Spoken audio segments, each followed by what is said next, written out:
Bueno, vamos a Primera de Corintios, capítulo 14. Allí pues nos encontramos y recordemos de dónde venimos.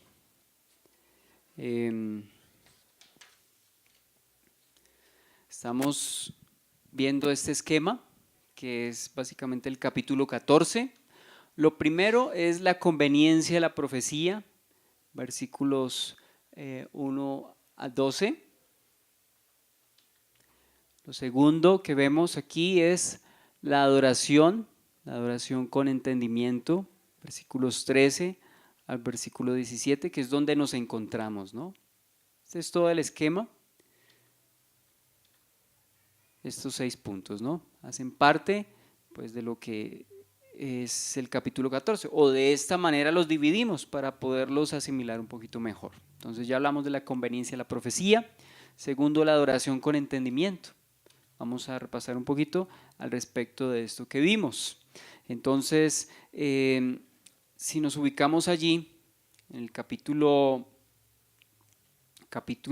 versículo 13 al versículo 14 del capítulo 14, dice: por lo cual, el que habla en lengua desconocida, en lengua extraña, pide en oración poder interpretarla. Porque si yo oro en lengua desconocida, mi espíritu ora, pero mi entendimiento queda sin fruto. Entonces, así como es importante entender lo que se habla en lenguas para edificación de la iglesia, pues también, ya lo dijimos, pues a nivel personal es importante que el entendimiento pues sea tocado, ¿no? Las lenguas, ya dijimos, pueden ser un medio de adoración, un medio de devoción personal, ¿sí? Pero pues si además de eso pueden ser interpretadas, el entendimiento pues es fructífero, ¿no? ¿Qué es lo que estamos precisamente viendo acá? Recordemos que Romanos capítulo 12, versículo 1 dice que debemos presentar nuestros cuerpos en sacrificio vivo y santo y agradable a Dios, que es nuestro culto racional. O sea, la palabra racional decíamos que es lógicos, o sea, tiene que ver con inteligencia, con la razón, con sensatez, ¿sí?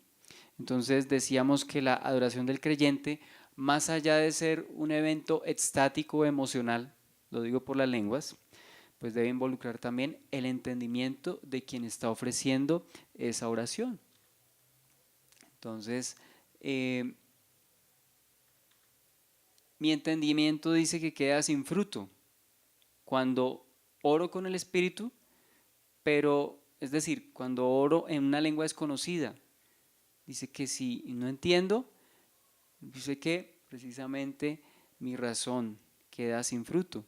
Dice la Nueva Traducción Viviente, pero yo no entiendo lo que digo. También dice la Nueva Versión Internacional, mi entendimiento no se beneficia en nada. Y la Dios habla hoy, dice, mi entendimiento no participa. Por eso estamos hablando aquí de la necesidad del entendimiento.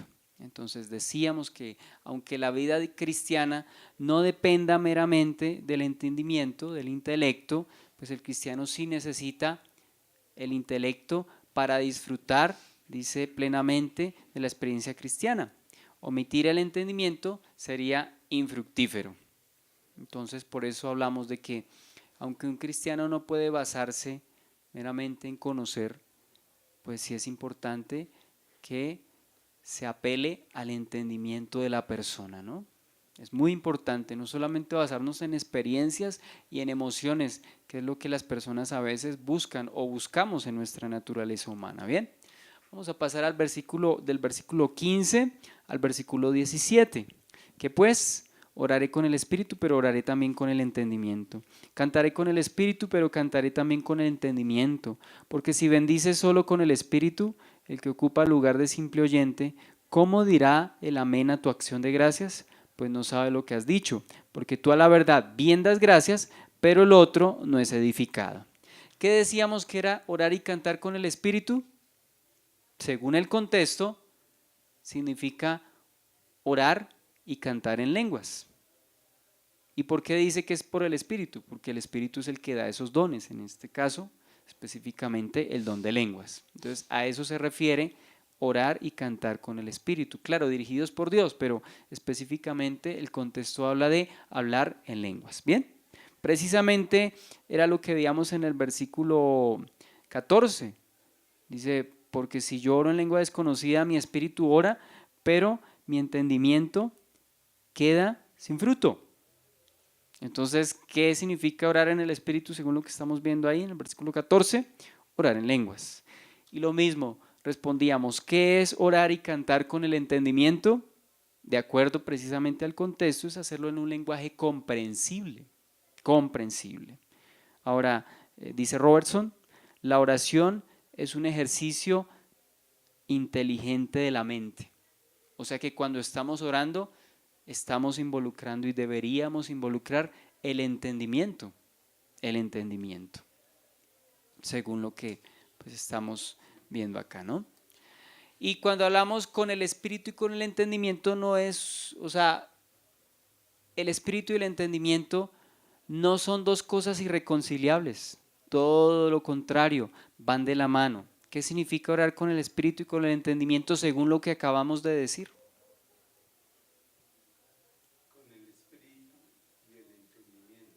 Sí, señor. ¿Qué significa? Hablar en un lenguaje entendible y poderlo comprender. Con el entendimiento. ¿Y qué es orar y cantar con el Espíritu?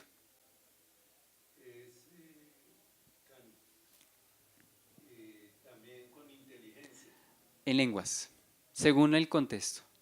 Según el contexto. Es decir, que hay que hacerlo en el Espíritu, bueno, con el don para ese entonces, con el Espíritu y con el entendimiento. No significa que hoy en día no se haga con el Espíritu, claro, porque el Espíritu debe dirigir nuestra oración, pero el contexto aquí particularmente se refiere a las lenguas. Entonces orar con el Espíritu y orar con el entendimiento es, si va a orar en lenguas, ore, pero pida interpretación, ¿cierto? O por lo menos que entienda qué es lo que está diciendo. Por eso la cita, creo que aquí la tengo, sí. Es significativo que el apóstol no contrapone el espíritu con el entendimiento, es decir, no son cosas que se excluyan la una de la otra. Precisamente por el problema entre los corintios en torno a las lenguas, Pablo recalca que las dos cosas son tan necesarias. Es decir, el impulso del Espíritu Divino sobre el creyente puede producir una gran emoción, pero esta de unirse al sano juicio.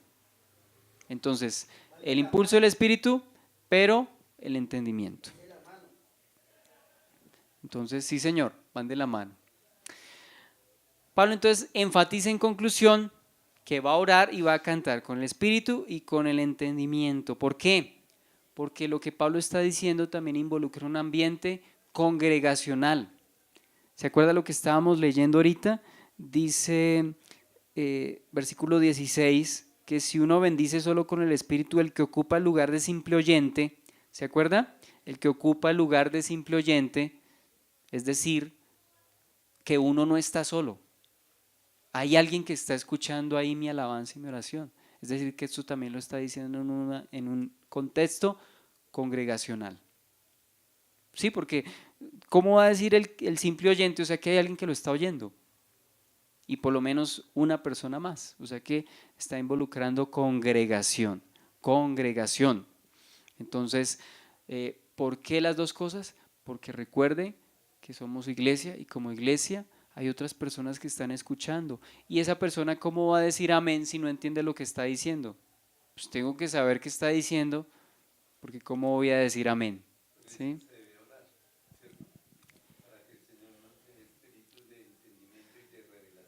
Nos dé espíritu de entendimiento y de revelación.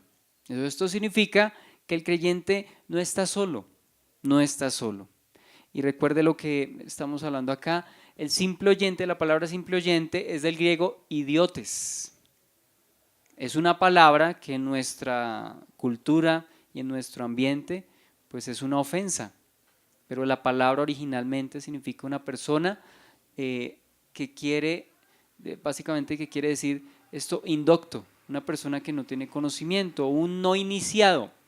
Un no iniciado es esa persona que no ha desarrollado un conocimiento, o sea, estoy definiendo en términos generales la palabra, de algo, acerca de algo, de alguien. En este caso, simple oyente, una persona que no tiene por lo menos en este caso, no tiene entendimiento de las lenguas que se están hablando. ¿Sí? Dice aquí, ¿cómo dirá el amén a tu acción de gracias? Y aquí nos citan que en las sinagogas, pues los judíos usaban amenes responsivos, es decir, que se da una verdad, habíamos dicho, y que conforme a esa verdad la persona dice amén, pero si no entiende y no le consta que está diciendo, yo no puedo afirmar algo que no entiendo. Eso es como cuando lo hacen firmar a uno, sería como firmar algo que uno no ha leído a ver en qué se compromete o qué pasa si firma. La famosa letra menuda, si yo no leo todo, pues no puedo firmar. Entonces el amén es como una firma, o sea, una señal de aprobación a lo que se está orando o lo que se está diciendo. Y habíamos dicho también que no está de todo desfasado que en la predicación el pastor de cuando en cuando diga amén.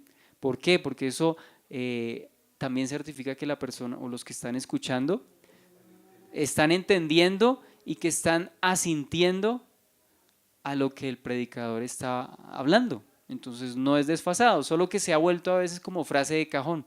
Entonces la gente automáticamente dice amén, como el hermano que se duerme y cuando lo despiertan automáticamente se despierta diciendo amén, pero no hay ningún entendimiento, simplemente es como un reflejo, o sea, ¿cómo se llama? Es un estímulo inconsciente, pero no debería ser así.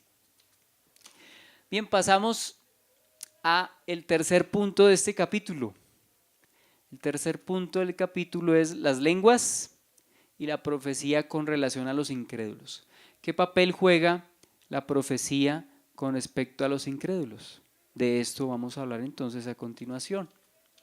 Entonces, dése cuenta ya dónde nos ubicamos dentro del capítulo. Entonces, número 3, las lenguas y la profecía con relación a los incrédulos. Vamos a leer esto del versículo 18 al versículo 25. Versículo entonces 18 al 19, perdón. Versículo 18 al 19. Doy gracias a Dios que hablo en lenguas más que todos vosotros, pero en la iglesia prefiero hablar 5 palabras con mi entendimiento para enseñar también a otros que 10,000 palabras en lengua desconocida. ¿Pablo posee el don de lenguas? Por lo visto sí, aunque no encontramos en otros pasajes de la escritura que Pablo lo haga, pero aquí él está reconociendo que sí lo hace. Y dice que lo hace de manera intensa, dice, hablo en lenguas más que todos vosotros. ¿A qué se puede referir que habla en lenguas más que todos vosotros? Uno pudiera entender, puede ser que hable en varios idiomas, puede ser. O también, y creo que es lo más acertado, que ejercita mucho las lenguas. ¿Pero de qué manera lo hace? En la oración personal.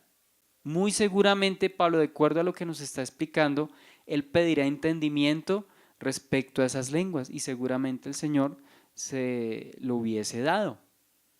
Dice que, sin embargo, en la iglesia él prefiere hablar poquito con entendimiento.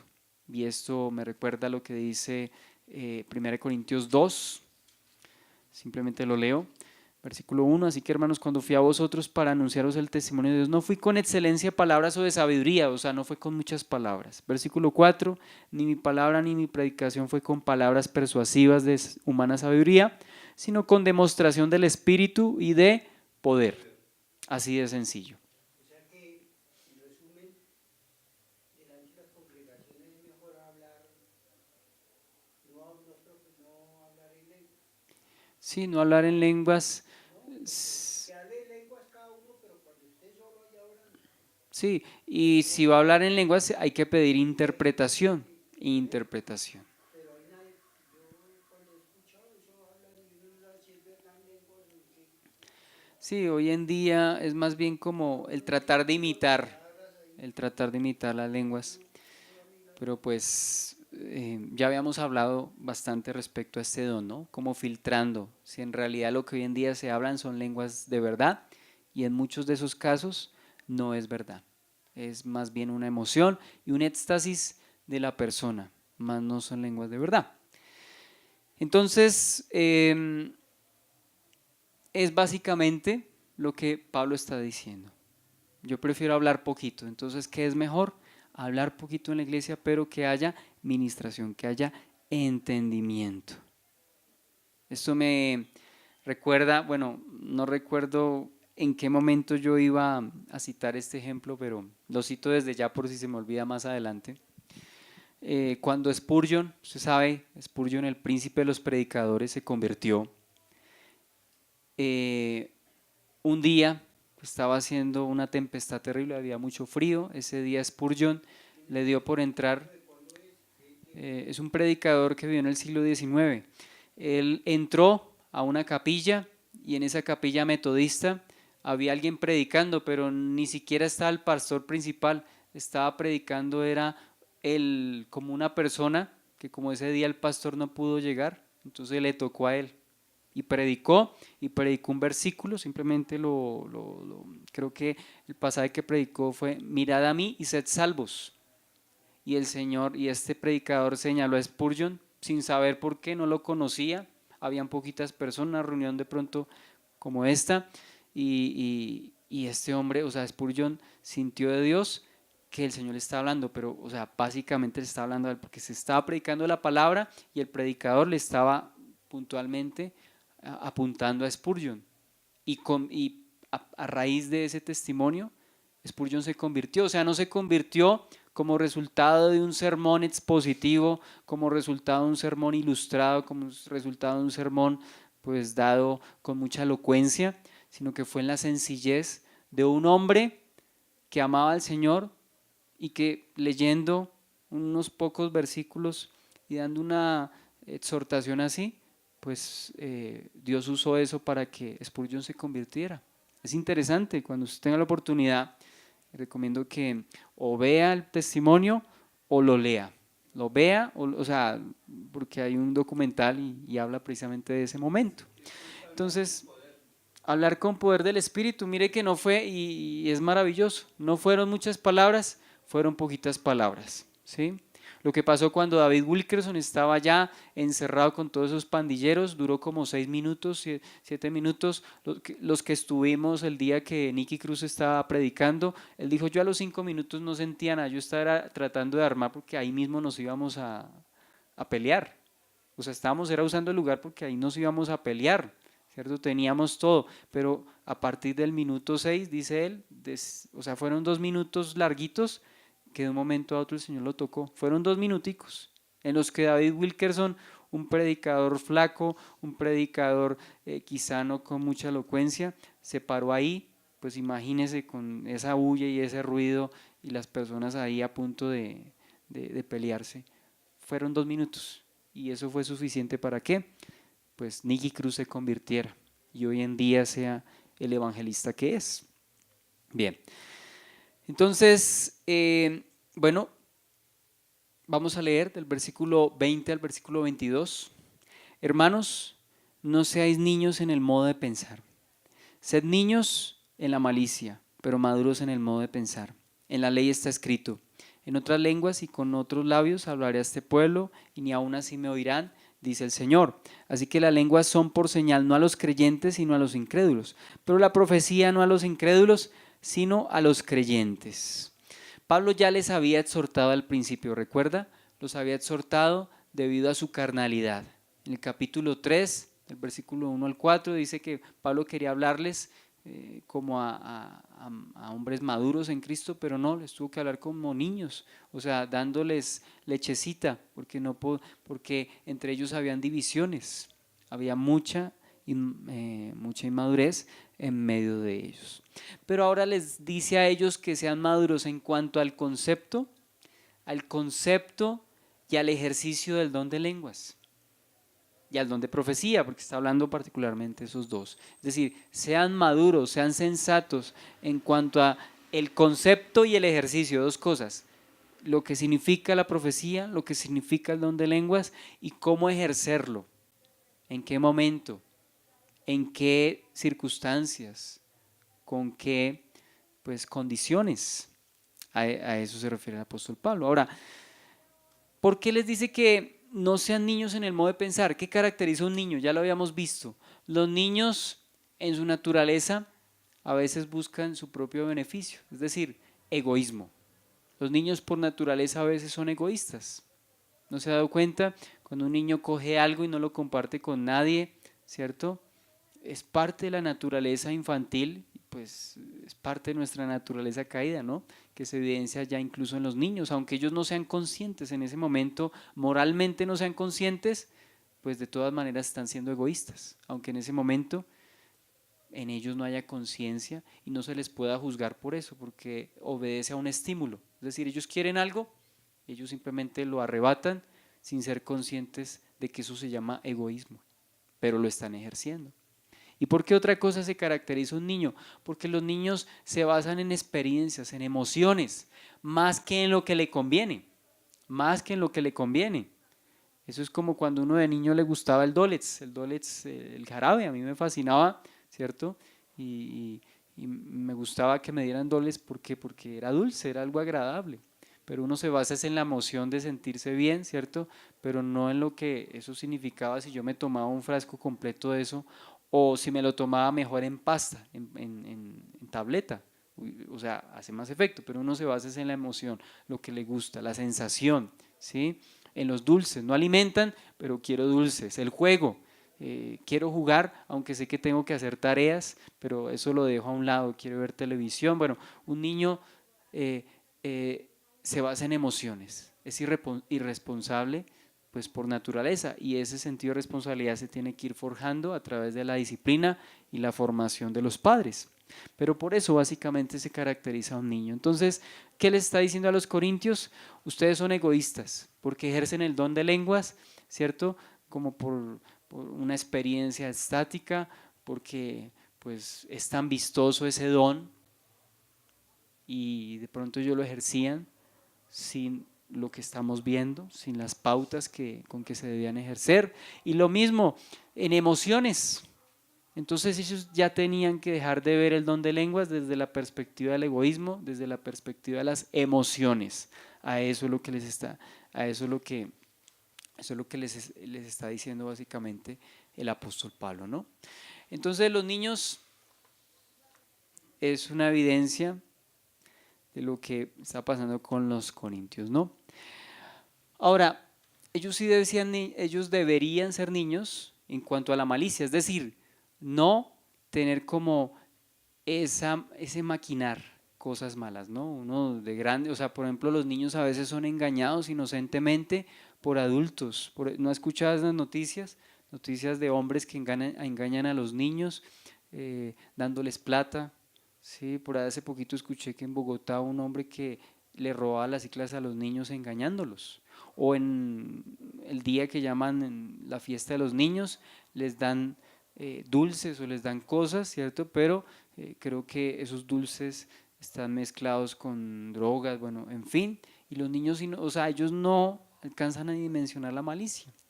Los niños entonces, dice, sean niños en la malicia, es decir, no estén maquinando, no para pensar hacer lo malo, ¿cierto? Pero sí tienen que ser maduros en lo que tienen que ser maduros, en cuanto a, en este caso, el concepto de las lenguas y la profecía, cómo debe ser ejercido, no como niños, ¿cierto? No para mostrarse o no para emocionarse, porque así mucha gente llega a la iglesia, ¿no?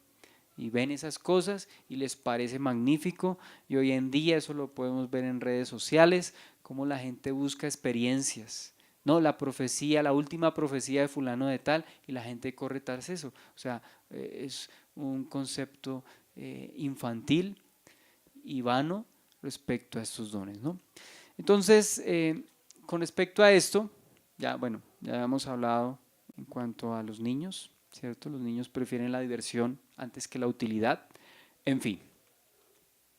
En otras lenguas y con otros labios hablaré a este pueblo y ni aún así me oirán, dice el Señor. Pablo está parafraseando un poco lo que dice Isaías 28 del 11 al 12. Y voy a leerlo un momento. Isaías 28, 11 al 12 dice, porque en lengua de tartamudos y en lengua extraña hablará a este pueblo, a los cuales él dijo, este es el reposo, dar reposo al cansado y este es el refrigerio, mas no quisieron oír. La palabra pues de Jehová les será mandamiento tras mandamiento, mandato sobre mandato, renglón tras renglón, línea sobre línea, un poquito aquí, otro poquito allá, hasta que vayan y caigan de espaldas y sean quebrantados, enlazados y presos. ¿Qué está diciendo entonces aquí el apóstol Pablo? Bueno, está parafraseando esto, dando a entender que eso fue un juicio, es decir, el que se hable y no se entienda. Sin embargo, habíamos dicho que las lenguas, y es lo que dice el apóstol, las lenguas son señal a los incrédulos. ¿En qué sentido las lenguas son señal a los incrédulos? Bueno, les cuento que los comentarios están divididos al respecto. Algunos creen que las lenguas son señal a los incrédulos para juicio, otros creen que las lenguas pueden ser señal de gracia. ¿Por cuál nos inclinamos? Yo creo que los dos tienen una perspectiva pues que vale la pena considerar. O sea, alguien dirá, no, pero no podemos considerar las dos cosas. Bueno, vamos a ver en qué términos vamos a considerar las dos cosas. Primero, puede ser de gracia, ¿sí? O de juicio. ¿En qué sentido o en qué momento puede ser gracia? Rairi, el comentarista, dice lo siguiente: las lenguas fueron dadas como una señal para incitar a los judíos a considerar la verdad del mensaje cristiano. Cuando se habló en otras lenguas, recuerde que los judíos estaban en Jerusalén, y pues los judíos en Jerusalén, ¿qué idioma hablan? Pues hablaban el hebreo, el arameo, básicamente el hebreo. Pero en ese momento, en la fiesta del Pentecostés, habían judíos de otras naciones, o sea que habían personas que hablaban otro tipo de lenguas. Cuando vino el Pentecostés, cuando llegó el día del Pentecostés y vino el Espíritu Santo, cayó sobre ellos, dice que ellos empezaron a hablar en otras lenguas. Las personas empezaron a entender y con base a ese entendimiento se convirtieron. Con base a ese entendimiento se convirtieron. Yo quiero leer ese pasaje una vez más, porque me parece importante cómo las lenguas vinieron a ser una señal a los incrédulos para arrepentimiento y para salvación. Dice allí, versículo 4, Hechos 2 desde el versículo 4, y fueron todos llenos del Espíritu Santo y comenzaron a hablar en otras lenguas según el Espíritu les daba que hablasen. Moraba entonces en Jerusalén judíos, varones piadosos de todas las naciones bajo el cielo, y hecho este estruendo se juntó la multitud y estaban confusos porque cada uno les oía hablar en su propia lengua. Estaban atónitos y maravillados diciendo: mirad, ¿no son galileos todos estos que hablan? ¿Cómo pues les oímos nosotros hablar cada uno en nuestra lengua en la que hemos nacido?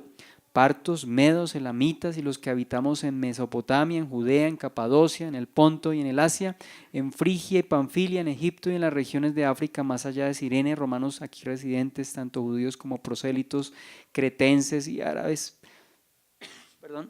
les oímos hablar en nuestra lengua las maravillas de Dios, y estaban atónitos. Entonces, incluso, versículo 13, más otros burlándose decían: están llenos de mosto. Bueno, eso no lo había notado, pero ¿qué podemos ver ahí? Para unos fue señal de salvación, para otros fue señal de rechazo. Están llenos de mosto. ¿Sí ven? Entonces, ahí podemos ver que las lenguas pueden ser señal a los incrédulos, tanto de gracia como de juicio. Es decir, cuando digo juicio, es que esto puede contribuir a que ellos pues se endurezcan, ¿cierto? Y rechacen el evangelio. Pero para otros judíos que entendían lo que se estaba hablando, es señal de gracia, o sea, de salvación. ¿Bien? Entonces, hay unos comentaristas que afirman que es solo juicio, otros que afirman que es gracia. Yo estoy considerando los dos puntos porque dése cuenta que en Hechos, capítulo 2, se están considerando ambas cosas. Salvación para unos y lo otro que generó rechazo. ¿Sí? Esto me hace acordar lo que dice, creo que es en 2 Corintios. Dice que el Señor manifiesta a través de nosotros en todo lugar el olor de conocimiento de Él. Para unos, olor grato, y a otros para, pues básicamente rechazar, condenación. O sea que un solo mensaje puede causar reacciones diversas. Una para bien, otra para mal. Pero algo que sí es cierto y en lo que no podemos discutir es que las lenguas son señal a los incrédulos. ¿Bien? Entonces, la Biblia Plenitud dice lo siguiente, abro comillas: las ásperas, con respecto a que las lenguas son señal de juicio, Las ásperas y desconocidas lenguas de los extranjeros invasores constituían una señal de juicio divino sobre Israel en los días del profeta, o sea, de Isaías. Una advertencia que los judíos despreciaron y rechazaron completamente. Y eso lo habíamos preguntado hace 8 días. ¿Qué significa que hubiesen judíos, que hubiesen asirios en la tierra de Judea? Pues que estaban invadidos. ¿Qué significa que estuviesen escuchando el idioma de los asirios? Significaba que ellos estaban siendo invadidos. ¿Producto de qué? Producto de su rechazo al Señor. O sea que las lenguas y el no entenderlas era señal de que habían invasores, agresores en ese momento, que estaban apoderándose u ocupando esa ciudad como señal de juicio. Bien, entonces las lenguas pueden ser señal de salvación, señal de juicio. Sustento bíblico, lo acabamos de ver en Hechos, que para unos fue para escuchar las maravillas de Dios, otros dijeron no, están borrachos, ¿sí ve? Pero en ambos casos fue señal. Versículo 23 al versículo 25. Si pues toda la iglesia se reúne en un solo lugar y todos hablan en lenguas y entran indoctos o incrédulos, ¿no dirán que estáis locos? Pero si todos profetizan y entra algún incrédulo o indocto, por todos es convencido, por todos es juzgado. Lo oculto de su corazón se hace manifiesto y así, postrándose sobre el rostro, adorará a Dios, declarando que verdaderamente Dios está entre vosotros. Entonces, vamos a considerar algunas cosas aquí. Primero, la diferencia entre la iglesia y el lugar. Diferencia entre la iglesia y el lugar. La iglesia y el lugar. Hay una canción en este momento, me acuerdo de una canción, hasta era como un merengue creo, y decía, vámonos para la iglesia. O sea, dando a entender que la iglesia es un sitio. Pero la iglesia no es un sitio. Aquí está diferenciando la iglesia del lugar. Porque, sí, mira lo que dice ahí. Si pues la iglesia se reúne en un solo lugar, recuerde que la iglesia significa asamblea, ¿sí? Significa congregación, significa las personas, bueno, ya sabemos, eclesia, los llamados afuera. Entonces, se reúnen en un solo lugar. Respecto a esto, voy a tener 3 consideraciones, 3 ítems que vamos a hablar respecto a esto. O sea, voy a quedarme aquí un poquito y de pronto casi que vamos a hacer un paréntesis de lo que estamos hablando para luego proseguir. Primero, aquí se está hablando de si la iglesia, o sea, en primer lugar, está hablando de la iglesia en particular de Corinto. Si toda la iglesia, si pues la iglesia, toda la iglesia se reúne en un solo lugar, o sea, toda la iglesia se refiere a los creyentes de Corinto. ¿Por qué? Porque Pablo le está hablando a la iglesia de Corinto. ¿Se acuerda 1 Corintios 1:2? Dice a la iglesia, a los santos que están en Corinto. O sea que aquí está hablando de la iglesia específica, iglesia de la ciudad, iglesia de Corinto, ¿sí? Segundo, ya dijimos, Pablo se refiere a la iglesia como a los creyentes y los distingue del lugar. Eso está claro, ¿no? Tercero, toda la iglesia no necesariamente se reunía en un solo lugar. O sea, estando en una misma ciudad, la iglesia de Corinto no necesariamente se reunía en un solo lugar. El versículo da a entender que el reunirse todos en un solo lugar era quizá un asunto no periódico, sino eventual, como eventual, ¿sí? Entonces, ¿por qué razones? Ahí ustedes lo están viendo. Yo encuentro ahí 2 razones. Primero, la capacidad del sitio, porque como eran casas, recordemos que, o sea, a veces pensamos en la iglesia del primer siglo con lo que vemos en nuestros días. En nuestros días vemos edificaciones adecuadas para la predicación, o sea, vemos iglesias con la arquitectura dispuesta precisamente para hacer iglesia. Pero en ese entonces no había ese tipo de edificios, eran casas en donde ellos se reunían. Bueno, seguramente usaban a campo abierto de pronto, Quizá por la persecución no lo hacían, pero de pronto sí, ellos podían reunirse en las afueras, si eran muchos, pero básicamente las iglesias tenían la costumbre de reunirse en las casas. A campo abierto era más bien con propósito evangelístico, pero en las casas, en las casas. Y imagínense toda la iglesia, ¿cuántos creyentes se imagina que habían en Corinto? Yo no sé, solo puedo decir que eran muchos, eran muchos. Imagínense todos los creyentes reunidos en una sola casa, no tiene sentido. Entonces es probable que en una iglesia como Corinto, pues no se reuniesen en un solo lugar, primero por cuestiones de espacio y segundo de pronto por cuestiones de distancia, pues la ciudad de pronto era grande, ¿cierto? Y al ser tan grande, recordemos que era un puerto, o sea, era un istmo, ¿sí? Una porción de tierra rodeada por, o al lado y lado habían dos mares, bueno, el Mediterráneo, pero cada porción, creo que era uno del mar Egeo, el otro no recuerdo cuál era, y, pero básicamente es el mar Mediterráneo. Entonces, en una porción tan grande de tierra, de pronto las personas se les dificultaba desplazarse. Como decir hoy los de Cajicá, bueno, hay casos, hay personas que sí lo pueden hacer, pero no era de pronto el caso de todos. Entonces, por cuestiones de distancia y por cuestiones de espacio, la iglesia no se reunía en un solo lugar. Por consiguiente, como ustedes pueden ver ahí, habían iglesias locales, varias iglesias locales en Corinto, varias iglesias locales en Corinto. Aquí pues no hay necesidad, porque estamos en Zipaquirá, los medios, o sea, aunque de pronto hayan más distancias que otras, creo que en términos generales nos es fácil reunirnos en este lugar. Es más, este lugar no está lleno, o sea que pueden caber más personas, entonces podemos decir la congregación en Zipaquirá, una sola, porque bueno, así hay muchas denominaciones, no somos los únicos creyentes, deben haber seguramente varias personas que se reúnen de la manera correcta, o sea, hay verdaderos creyentes, incluso en iglesias que uno no creería, pero deben haber hombres y mujeres que aman la palabra. Entonces, en nuestro caso, no necesitamos otro lugar porque aquí cabemos y sobra espacio, ¿sí?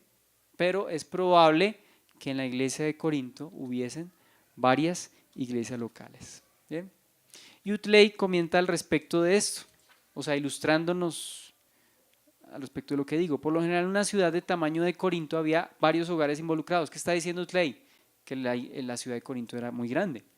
Esto puede ser una de las razones para el desarrollo de las facciones dentro de la iglesia. Claro, como no se veían, seguramente se creaban sectarismos, es decir, yo soy de tal movimiento, yo soy de tal otro, en fin. Y de hecho a veces eso es, yo creo que eso es nocivo. Yo he visto, incluso dentro de los que nos movemos, de las congregaciones que nos distinguimos, hay personas que dicen, no, yo soy del pastor Alberto, yo soy de Chepito, ¿sí? Y eso ha generado, en vez de edificación, ha generado sectarismos y las personas en últimas a veces terminan no obedeciendo al Señor, ni aquí ni allá. O sea que es un asunto delicado. Sigo leyendo. Las palabras de Pablo implican un grupo más grande de personas, más grandes reunidos posiblemente en la fiesta del amor. ¿Se acuerda cómo denominábamos las fiestas del amor que ellos celebraban?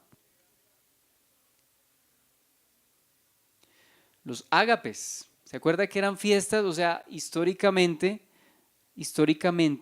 podemos ver que ellos se reunían, participaban de la cena, pero además de la cena ellos tenían como una fiesta de unos ágapes, ¿sí?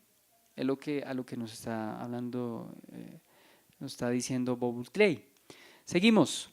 ¿Con qué frecuencia o dónde se reunían? No está claro.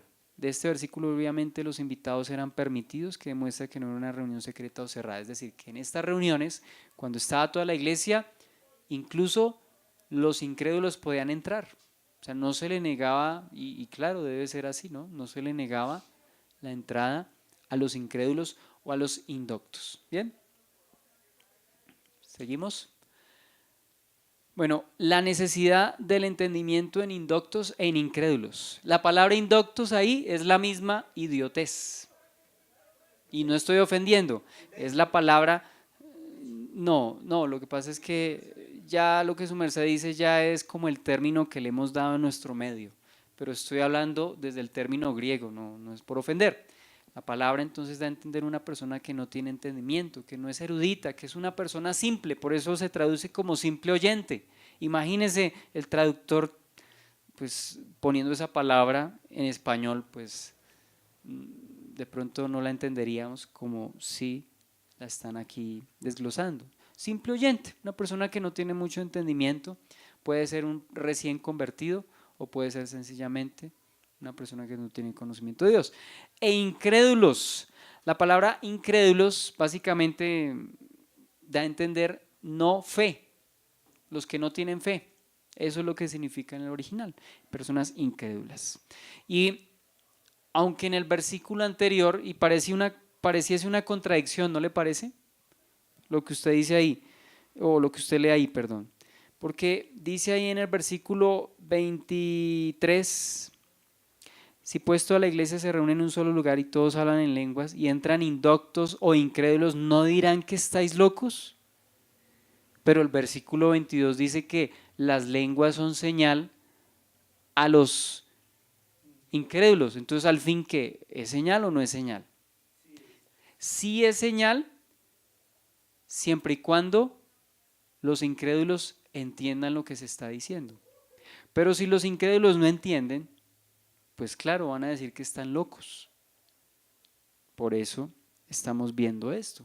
Es que nomás póngase, por un momento piense en esa escena, nosotros aquí todos hablando en lenguas, ¿qué van a pensar los que pasen allá, cierto?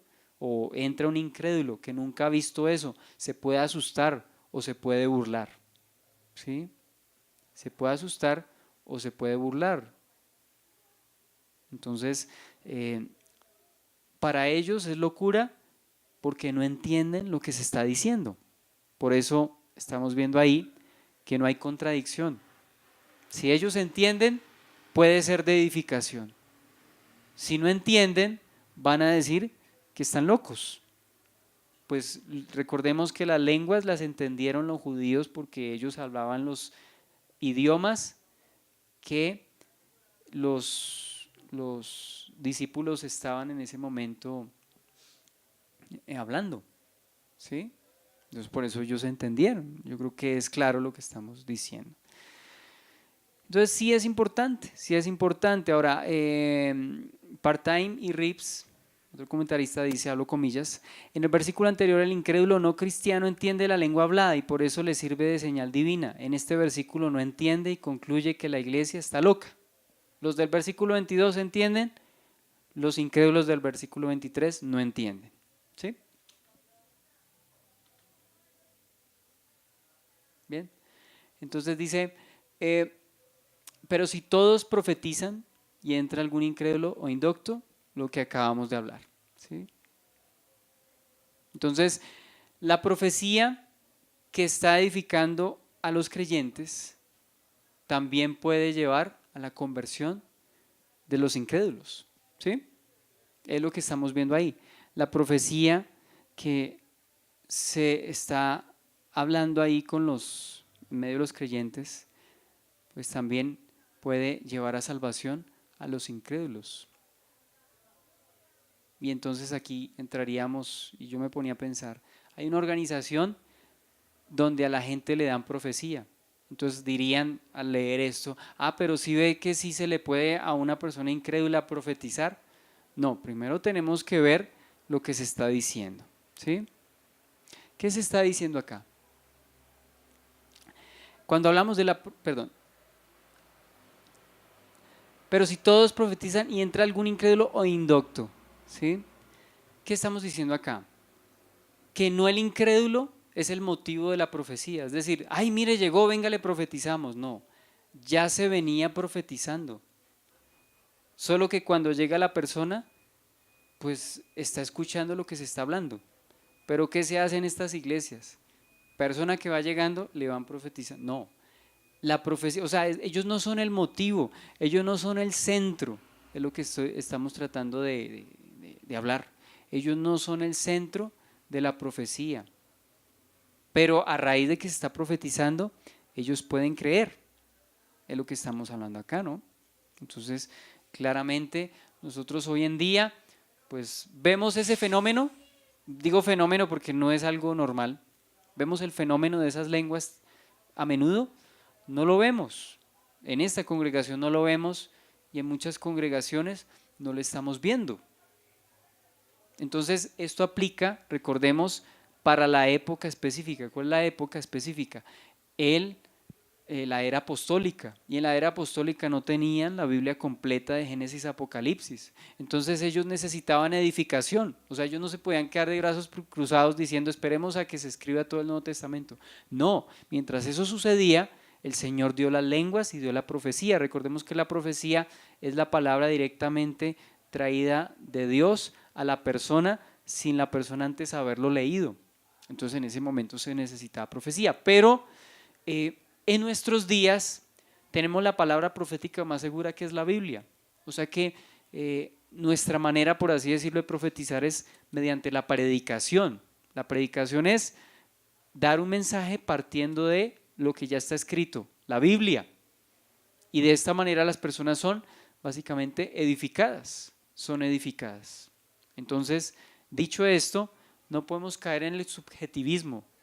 Yo coloco esto como subjetivismo, es decir, el Señor dice tal cosa, ¿sí? Y a mí, ¿cómo me consta que lo que usted me está diciendo es palabra de Dios? O sea, es la opinión de la persona, es el concepto del que está hablando, pero a veces recordemos que puede rayar eso en adivinación, espíritus de adivinación, y no es de extrañar que eso ocurra incluso dentro de iglesia. Recuerden Apocalipsis, en Apocalipsis se permitía a la profetisa Jezabel, ¿se acuerda? Creo que esa era la iglesia, no recuerdo si era Tiatira o no recuerdo cuál, o Sardis, no recuerdo, donde esta mujer dice que se dice profetiza. ¿Qué quiere decir eso? Que esta mujer en medio de la iglesia profetizaba, pero se decía profetiza, no es que profetizara en el nombre del Señor, sino que era una mujer encubierta y pues habían en medio de todo eso espíritus de adivinación. O sea que hay que tener mucho cuidado porque debe haber discernimiento en la iglesia. No todos los que se reúnen necesariamente son creyentes, estamos siendo edificados, y ojalá todos lo fuéramos, pero pues desafortunadamente no sucede siempre así. O sea, no todos los que se reúnen en un lugar significa automáticamente que sean creyentes, ¿sí? Entonces, por eso hablamos de que en esa época la profecía era un medio de edificación. Hoy en día tenemos la escritura completa, o sea que nos podemos basar en ella y no vamos a tener lugar a ese tipo de impresiones o subjetivismos. ¿Bien? La profecía y la evangelización. Tiatira, gracias. Pero si todos profetizan, solamente voy a extraer solamente este punto respecto a la evangelización. ¿Qué efecto produce lo que vamos a hablar? El efecto que produce la profecía en los incrédulos. Y lo que ustedes ven ahí subrayado en verde es lo que ocurre con el incrédulo. Pero si todos profetizan y entra algún incrédulo o indocto, por todos es convencido. Hago ahí la aclaración que la palabra convencido, Reina Valera no lo traduce muy bien, o sea, no da a entender el significado real, porque básicamente la palabra significa reprendido o convicto, o declarado ¿qué? ¿Declarado qué? O sea, convencido. Ahí básicamente se da a entender que es declarado culpable, o sea, la persona está concientizándose de su culpa y de su pecado. Eso es lo que significa la palabra convencido, reprendido, ¿sí? O reprobado. Dice, por todos es juzgado, lo oculto de su corazón se hace manifiesto y así, postrándose, adorará a Dios, declarando que verdaderamente Dios está entre vosotros. Bueno, yo creo que podemos sintetizar esto en dos aspectos. O sea, ¿qué hace la profecía? En este caso, recordemos, para nosotros es la predicación. ¿Qué efecto produce en el caso de ellos o en el caso del primer ciclo la profecía y en el caso de nosotros? ¿Qué efecto produce la predicación? Primero, convicción de pecado. Segundo, conversión, o ¿cómo lo diríamos? Sí, el reconocimiento a Dios. ¿Sí? Por un lado, me hace reconocer a mí quién soy. Por otro lado, me hace reconocer a Dios como el que es. ¿Sí? Es básicamente lo que está haciendo si lo queremos sintetizar en 2 puntos.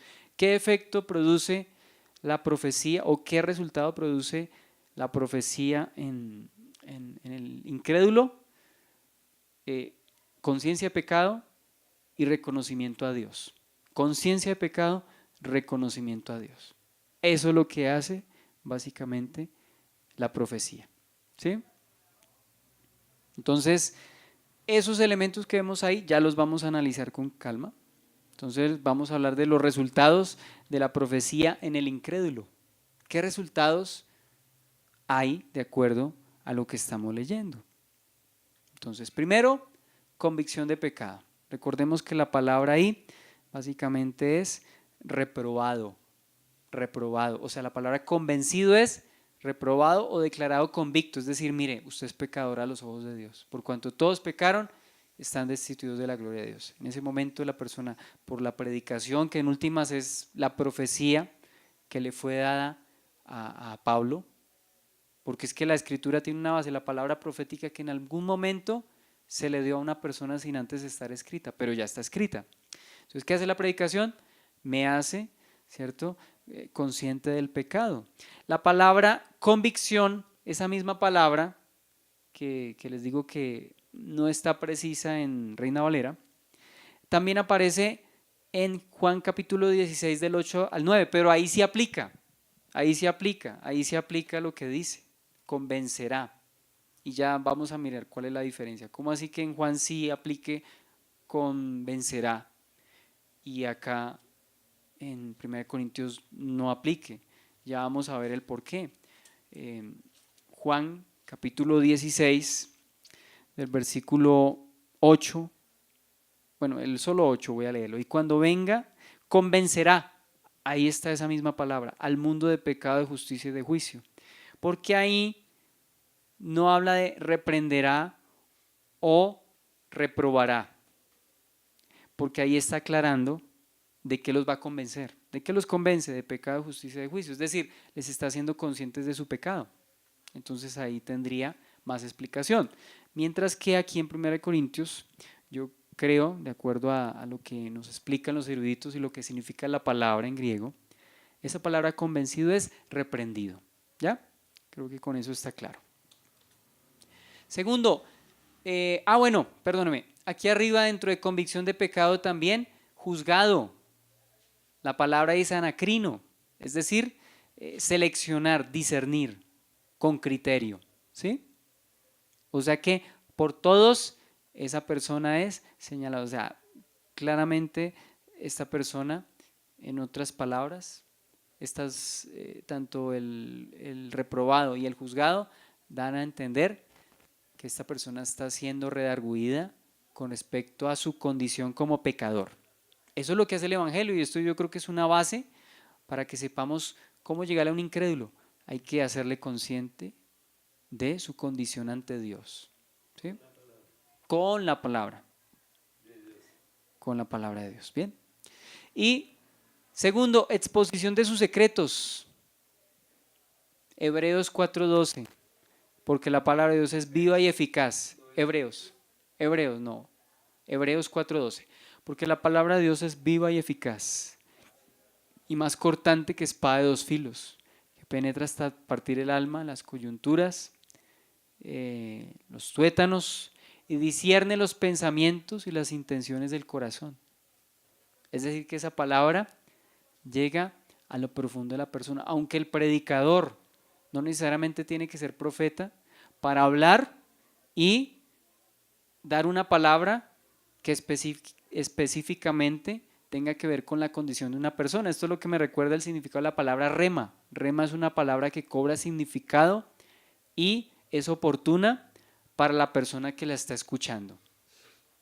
Y ahora sí, ese era aquí cuando yo iba a dar el ejemplo de Spurgeon, que precisamente el predicador, sin conocer la situación de ese joven, le habló una palabra específica. O sea, Spurgeon no le había contado nada acerca de su vida, porque el muchacho estaba en una crisis, tenía 14 añitos, pero ya el muchacho pues era como tan adelantado.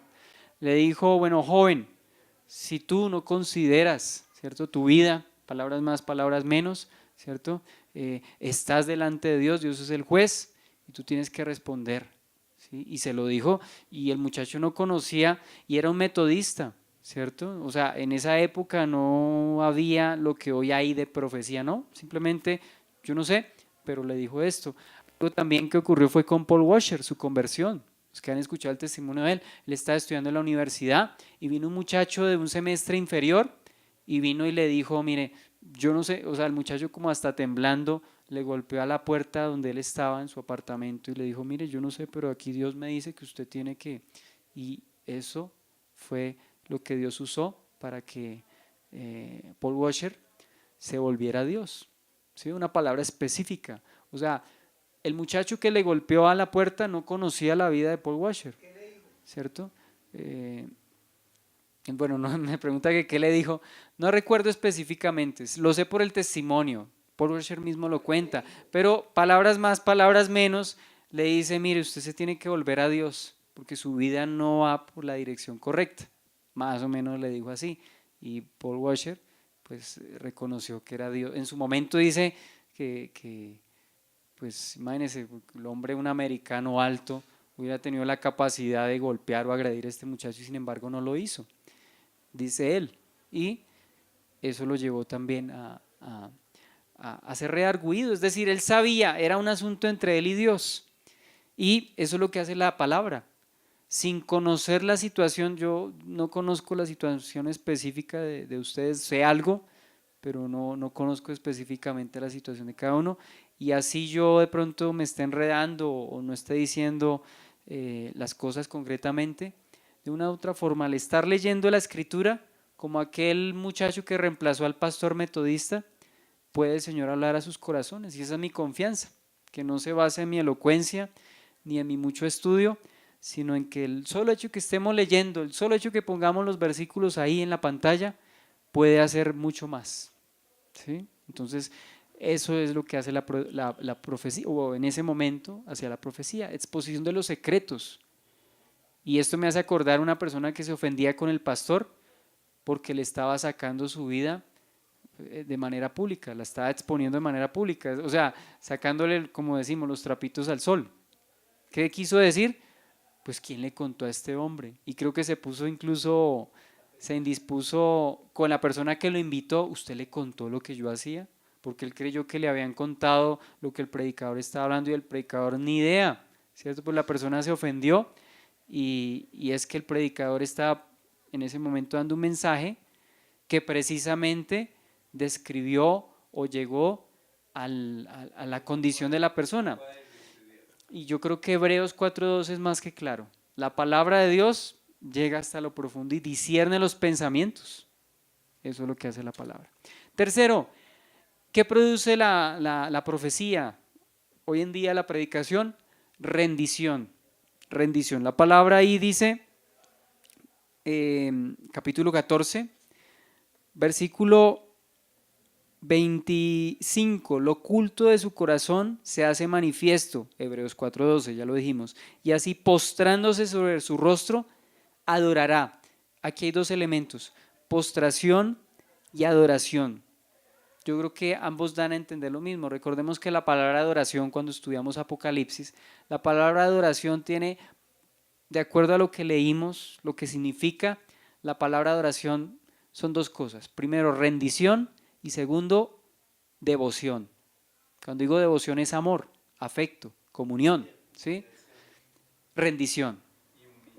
Es que lo mismo, rendición o humillación. O sea, estoy tratando de encerrar para no hablar muchos sinónimos, pero sí está bien, rendición o humillación y devoción. Eso es básicamente la palabra adoración. Cuando estamos adorando, estamos expresando afecto y también estamos humillándonos. o sea, reconociendo que la persona que está, o el ser que esté delante de nosotros, en este caso Dios, pues es superior a nosotros y merece eso, que nosotros le rindamos honor de esa manera. Entonces, ¿qué produce la predicación, la profecía en las personas? Bueno, profecía para aquel entonces, predicación para nosotros hoy, postración y adoración. O sea, la persona viene a reconocer que el Señor es Dios. ¿Cómo ocurrió? Y algunos comentaristas citan el evento cuando Elías pues ofreció el sacrificio y vino fuego y consumió el holocausto. ¿Y qué dijo la gente? Jehová es Dios. O sea, las personas llegaron a un momento, aunque no fue algo que permaneció, pero en el momento las personas reconocieron que Jehová es Dios. ¿Sí? Y cuarto, testimonio. Testimonio. Dice, declarará que Dios está realmente en ese lugar. Testimonio, o sea, me consta. La persona realmente puede testificar, o sea, puede certificar, comprobar, ¿cierto? Corroborar que el Señor está en ese lugar. En este lugar, está en este o en el lugar donde se esté predicando, ¿sí? Entonces, esos son desglosaditos los 4 efectos de la predicación como instrumento de evangelización, ¿sí? Convicción de pecado, o sea, convencido, juzgado, ahí está. Segundo, exposición de sus secretos. Tercero, rendición, cuando la persona se postra y adora. Y cuarto, testimonio, confiesa que Dios está en ese lugar, es decir, reconoce confesión, ¿sí? La confesión. Bien, vamos a dejarlo ahí.